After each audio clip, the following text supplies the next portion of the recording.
আত্মসমৰ্পণ কৰিছিল আপোনাৰ কৰ্মফলৰ পাপ যাতে আপোনাৰ সন্তানে লব লগা নহয় মুখ্যমন্ত্ৰীৰ দুই সন্তানৰ বাবে প্ৰাৰ্থনা কৰিছে লুৰিণজ্যোতি গগৈয়ে সংবাদ মাধ্যমৰ আগত কেইবাটাও মন্তব্য প্ৰকাশ কৰিছে লুৰিণজ্যোতি গগৈয়ে উল্লেখ কৰিছে যে মুখ্যমন্ত্ৰী হিমন্ত বিশ্ব শৰ্মাই প্ৰথমে আশোক বিশ্বাসঘাতকতা কৰিছিল আৰু আত্মসমৰ্পণ কৰিছিল তেতিয়াৰ মুখ্যমন্ত্ৰী হিতেশ্বৰ শইকীয়াৰ ওচৰত আৰু তাৰ পাছতে কংগ্ৰেছক বিশ্বাসঘাতকতা কৰিছিল মুখ্যমন্ত্ৰী হিমন্ত বিশ্ব শৰ্মাই সমান্তৰালভাৱে সৰ্বানন্দ সোণোৱালকো বিশ্বাসঘাতকতা কৰিছে মুখ্যমন্ত্ৰী হিমন্ত বিশ্ব শৰ্মাই এনেদৰে ডাঙৰ মন্তব্য কৰিছে লুৰিণজ্যোতি গগৈয়ে উল্লেখ কৰিছে যে তিহাৰ জেল যোৱাৰ ভয়তহে হিমন্ত বিশ্ব শৰ্মাই RSS আৰু বিজেপিৰ ওচৰত আত্মসমৰ্পণ কৰিছিল এনেদৰে বৃহৎ মন্তব্য কৰিছে লুৰিণজ্যোতি গগৈয়ে এই মুহূৰ্তত সবিশেষ খবৰ জনোৱাৰ চেষ্টা কৰিছো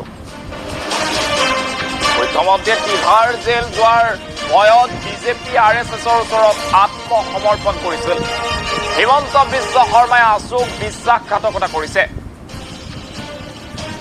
কংগ্ৰেছ হিতেশ্বৰ শইকীয়াক সৰ্বানন্দ সোণোৱালকো বিশ্বাসঘাতকতা কৰিছে হিমন্ত বিশ্ব শৰ্মাই আপোনাৰ কৰ্মফলৰ পাপ যাতে আপোনাৰ সন্তানে লব লগা নহয় তাৰ বাবে মই প্ৰাৰ্থনা জনাইছো এনেদৰে মুখ্যমন্ত্ৰীৰ দুই সন্তানৰ বাবে প্ৰাৰ্থনা লুৰিণজ্যোতি গগৈ পুতত সেই খবৰ জনোৱাৰ চেষ্টা কৰিছো এতিয়া মুখ্যমন্ত্ৰীক উভতি ধৰিছে লুৰিণজ্যোতি গগৈ কেইবাটাও বৃহৎ মন্তব্য কৰিছে মুখ্যমন্ত্ৰী হিমন্ত বিশ্ব শৰ্মাই তিহাৰ জেল যোৱাৰ ভয়তহে কংগ্ৰেছে বিজেপিত যোগদান কৰিছিল আৰু বিজেপিত যোগদান কৰি বহুতৰ লগতে মুখ্যমন্ত্ৰী হিমন্ত বিশ্ব শৰ্মাই বিশ্বাসঘাতকতা কৰিছে বুলি উল্লেখ কৰিছে লুৰিণজ্যোতি গগৈয়ে উল্লেখ কৰিছে মুখ্যমন্ত্ৰী হিমন্ত বিশ্ব শৰ্মাই আশোক বিশ্বাসঘাতকতা কৰি তেতিয়াৰ মুখ্যমন্ত্ৰী হিতেশ্বৰ শইকীয়াৰ ওচৰত আত্মসমৰ্পণ কৰিছিল আৰু তাৰ পাছতে কংগ্ৰেছক মুখ্যমন্ত্ৰী হিমন্ত বিশ্ব শৰ্মাই বিশ্বাসঘাতকতা কৰি বিজেপিত যোগদান কৰিছিল আৰু বিজেপিত যোগদান কৰাৰ পাছতো সৰ্বানন্দ সোণোৱালকো বিশ্বাসঘাতকতা কৰিছিল মুখ্যমন্ত্ৰী হিমন্ত বিশ্ব শৰ্মাই বহু পাপ কৰিছে আৰু সেই পাপৰ ফল যাতে মুখ্যমন্ত্ৰীৰ দুই সন্তানে নাপায় তাৰ বাবে লুৰিণজ্যোতি গগৈ মই ভগৱানৰ ওচৰত প্ৰাৰ্থনা কৰিছো বুলি উল্লেখ কৰিছে ডাঙৰ মন্তব্য দেখিবলৈ পোৱা গৈছে এইবাৰ মুখ্যমন্ত্ৰী আৰু লুৰিণজ্যোতি গগৈ বাক যুদ্ধৰ চূড়ান্ত পৰ্যায় মুখ্যমন্ত্ৰীয়ে তিহাৰ জেল যোৱাৰ ভয়ত বিজেপি RSSৰ ওচৰত আত্মসমৰ্পণ কৰিছিল বুলি বৃহৎ মন্তব্য লুৰিণজ্যোতি গগৈ মুখ্যমন্ত্ৰী হিমন্ত বিশ্ব শৰ্মাৰ বিৰুদ্ধে লুই বাৰ্জাৰ কেলেংকাৰীকে ধৰি কেইবাটাও কেলেংকাৰীৰ অভিযোগ যেতিয়া উত্থাপন হৈছিল তেতিয়া মুখ্যমন্ত্ৰী হিমন্ত বিশ্ব শৰ্মাই জেল যোৱাৰ ভয়ত বিজেপি RSSৰ ওচৰত আত্মসমৰ্পণ কৰিছিল বুলি ডাঙৰ মন্তব্য লুৰিণজ্যোতি গগৈ সমান্তৰালভাৱে কংগ্ৰেছ আছু আৰু অন্যান্য যি সৰ্বানন্দ সোণোৱাল হিতেশ্বৰ শইকীয়া সকলোকে মুখ্যমন্ত্ৰী হিমন্ত বিশ্ব শৰ্মাই বিশ্বাসঘাতকতা কৰিছিল এনেদৰে মন্তব্য প্ৰকাশ কৰিছে এতিয়া লুৰিণজ্যোতি গগৈয়ে এবাৰ দেখিবলৈ পোৱা গৈছে মুখ্যমন্ত্ৰী হিমন্ত বিশ্ব শৰ্মাক উভতি ধৰিছে লুৰিণজ্যোতি গগৈয়ে কেইবাটাও ডাঙৰ মন্তব্য কৰা দেখিবলৈ পোৱা গৈছে মুখ্যমন্ত্ৰীয়ে তিহাৰ জেল যোৱাৰ ভয়ত বিজেপিত যোগদান কৰিছিল মুখ্যমন্ত্ৰী হিমন্ত বিশ্ব শৰ্মাৰ বিৰুদ্ধে কেইবাটাও গোচৰ চলি আছিল আৰু সেই সময়ত তেওঁ জেল যোৱাৰ ভয়ত RSS আৰু বিজেপিৰ ওচৰত আত্মসমৰ্পণ কৰিছিল বুলি মন্তব্য প্ৰকাশ কৰিছে লুৰিণজ্যোতি গগৈয়ে সমান্তৰালভাৱে মুখ্যমন্ত্ৰী হিমন্ত বিশ্ব শৰ্মাই সৰ্বানন্দ সোণোৱালক বিশ্বাসঘাতকতা কৰিছে এনেদৰে মন্তব্য প্ৰকাশ কৰিছে এতিয়া লুৰিণজ্যোতি গগৈয়ে কেইবাটাও বৃহৎ মন্তব্য কৰিছে মুখ্যমন্ত্ৰী হিমন্ত বিশ্ব শৰ্মাই বহু পাপ কৰিছে আৰু সেই পাপৰ ফল যাতে মুখ্যমন্ত্ৰীৰ দুই সন্তানে নাপায় তাৰ বাবে মই ভগৱানৰ ওচৰত প্ৰাৰ্থনা জনাইছো বুলি মন্তব্য কৰিছে লুৰিণজ্যোতি গগৈয়ে এতিয়া দেখিবলৈ পোৱা গৈছে 26ৰ নিৰ্বাচনৰ দিন যিমানেই চমু চাপি আহিছে সিমানেই এতিয়া এনেদৰে দুই নেতাৰ বাক যুদ্ধই চূড়ান্ত পৰ্যায় পাইছে এইবাৰ লুৰিণজ্যোতি গগৈয়ে উভতি ধৰিছে মুখ্যমন্ত্ৰী হিমন্ত বিশ্ব শৰ্মাক শৰ্মাই তিহাৰ জেল যোৱাৰ ভয়ত কংগ্ৰেছ এৰি বিজেপিত যোগদান কৰিছিল বুলি ডাঙৰ মন্তব্য লুৰিণজ্যোতি গগৈ মুখ্যমন্ত্ৰী হিমন্ত বিশ্ব শৰ্মাই জেল যোৱাৰ ভয়তহে যোগদান কৰিছিল বিজেপিত আৰু বিজেপিত অহাৰ পাছতো মুখ্যমন্ত্ৰী সেই সময়ৰ সৰ্বানন্দ সোণোৱালক বিশ্বাসঘাতকতা কৰিছে হিমন্ত বিশ্ব শৰ্মাই। ডাঙৰ মন্তব্য কৰিছে লুৰিণজ্যোতি গগৈয়ে। এই মুহূৰ্তত লুৰিণজ্যোতি গগৈৰ মন্তব্য আছে, মন্তব্য আগবঢ়াইছো। যে অসমৰ মুখ্যমন্ত্ৰী আচুক বিশ্বাসঘাতকতা কৰি হিতেশ্বৰ শইকীয়া অসমৰ মুখ্যমন্ত্ৰী আগৰ তেওঁৰ ওচৰত আত্মসমৰ্পণ কৰিছিলে, কৰি কংগ্ৰেছলৈ গ'ল। বহুদিন কংগ্ৰেছলৈ যাওঁতে তেওঁৰ যিটো অবৈধ বাংলাদেশ যিটো প্ৰীতি, অবৈধ বাংলাদেশী বা বিদেশী প্ৰীতি, এইটো আমি দেখিবলৈ পাইছোঁ। কেনেকৈ কি কাম কৰিছিলে, কি নকৰিছিলে। তাৰপিছত তেওঁ যেতিয়া হাৰদা লুই বাজাৰ কেলেংকাৰী তদন্তৰ গতি এটা লাভ কৰিলে, তেওঁ জেল যোৱাৰ, তিহাৰ জেললৈ যোৱাৰ পৰিৱেশ আহিলে, তেওঁ তাৎক্ষণিকভাৱে আত্মসমৰ্পণ কৰিলে। তেওঁ বিজেপি RSS ৰাম মাধৱৰ ওপৰত আত্মসমৰ্পণ কৰি বিজেপিলৈ দৌৰি দৌৰি গ'ল। তাৰ পাছত তেওঁ বিশ্বাসঘাতকতা আচুক কৰিছে, আলফাক কৰিছে, তেওঁ প্ৰথম গুৰু বিহু ফুকনক কৰিছে, প্ৰফুল্ল মহন্তক বিশ্বাসঘাতকতা কৰিছে, হিতেশ্বৰ শইকীয়াক কৰিছে, তৰুণ গগৈক কৰিছে, সিদ্ধাৰ্থ গোস্বামীক কৰিছে, ৰাম মাধৱক কৰিছে আৰু সৰ্বানন্দ সোণোৱালক কৰিছে। এইটো কথা মানুহে দেখিবলৈ বাকী নাই।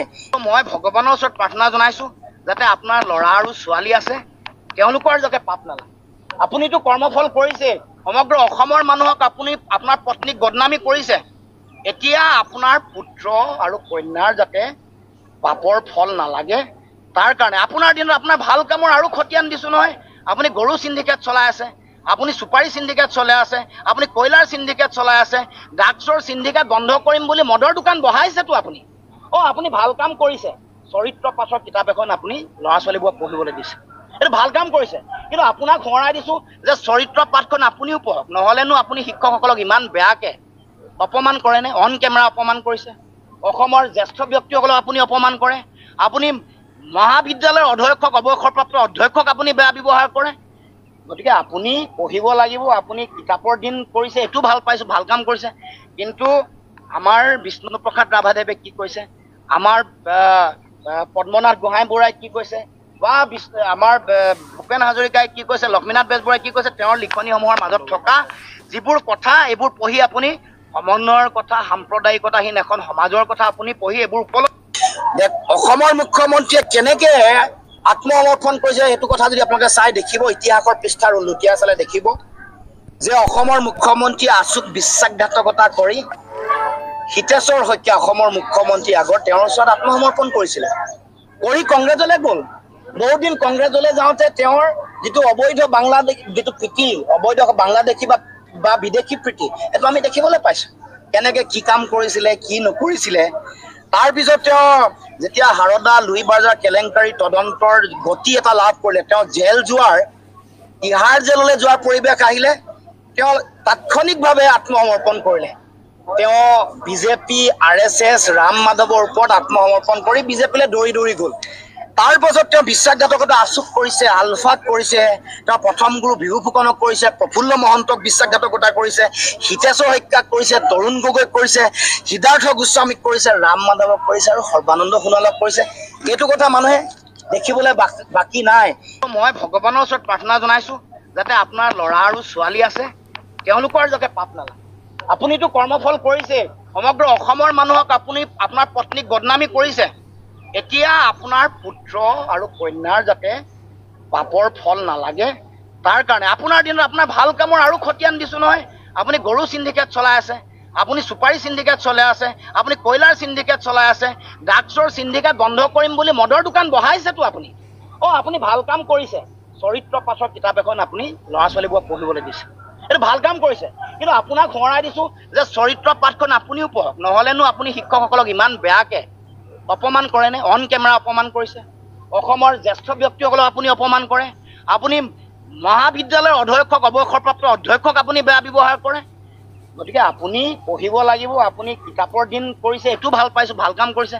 কিন্তু আমাৰ বিষ্ণুপ্ৰসাদ ৰাভাদেৱে কি কৈছে, আমাৰ পদ্মনাথ গোহাঁই বৰাই কি কৈছে, বা আমাৰ ভূপেন হাজৰিকাই কি কৈছে, লক্ষ্মীনাথ বেজবৰুৱাই কি কৈছে, তেওঁৰ লিখনিসমূহৰ মাজত থকা যিবোৰ কথা, এইবোৰ পঢ়ি আপুনি সমন্বয়ৰ কথা, সাম্প্ৰদায়িকতাহীন এখন সমাজৰ কথা আপুনি পঢ়ি এইবোৰ উপলব্ধি। অসমৰ মুখ্যমন্ত্ৰীয়ে কেনেকৈ আত্মসমৰ্পণ কৰিছে, সেইটো কথা যদি আপোনালোকে চাই দেখিব, ইতিহাসৰ পৃষ্ঠাৰ লুটিয়াই চালে দেখিব যে অসমৰ মুখ্যমন্ত্ৰীয়ে আচুক বিশ্বাসঘাতকতা কৰি হিতেশ্বৰ শইকীয়া অসমৰ মুখ্যমন্ত্ৰী আগৰ তেওঁৰ ওচৰত আত্মসমৰ্পণ কৰিছিলে, কৰি কংগ্ৰেছলৈ গ'ল। বহুদিন কংগ্ৰেছলৈ যাওঁতে তেওঁৰ যিটো অবৈধ বাংলাদেশ যিটো প্ৰীতি, অবৈধ বাংলাদেশী বা বিদেশী প্ৰীতি, সেইটো আমি দেখিবলৈ পাইছোঁ। কেনেকৈ কি কাম কৰিছিলে, কি নকৰিছিলে। তাৰপিছত তেওঁ যেতিয়া হাৰদা লুই বাজাৰ কেলেংকাৰী তদন্তৰ গতি এটা লাভ কৰিলে, তেওঁ জেল যোৱাৰ, তিহাৰ জেললৈ যোৱাৰ পৰিৱেশ আহিলে, তেওঁ তাৎক্ষণিকভাৱে আত্মসমৰ্পণ কৰিলে। তেওঁ বিজেপি, RSS, ৰাম মাধৱৰ ওপৰত আত্মসমৰ্পণ কৰি বিজেপিলৈ দৌৰি গ'ল। তাৰ পাছত তেওঁ বিশ্বাসঘাতকতা আচুক কৰিছে, আলফাক কৰিছে, তেওঁ প্ৰথম গুৰু বিহু ফুকনক কৰিছে, প্ৰফুল্ল মহন্তক বিশ্বাসঘাতকতা কৰিছে, হিতেশ্বৰ শইকীয়াক কৰিছে, তৰুণ গগৈক কৰিছে, সিদ্ধাৰ্থ গোস্বামীক কৰিছে, ৰাম মাধৱক কৰিছে আৰু সৰ্বানন্দ সোণোৱালক কৰিছে। এইটো কথা মানুহে দেখিবলৈ বাকী নাই। মই ভগৱান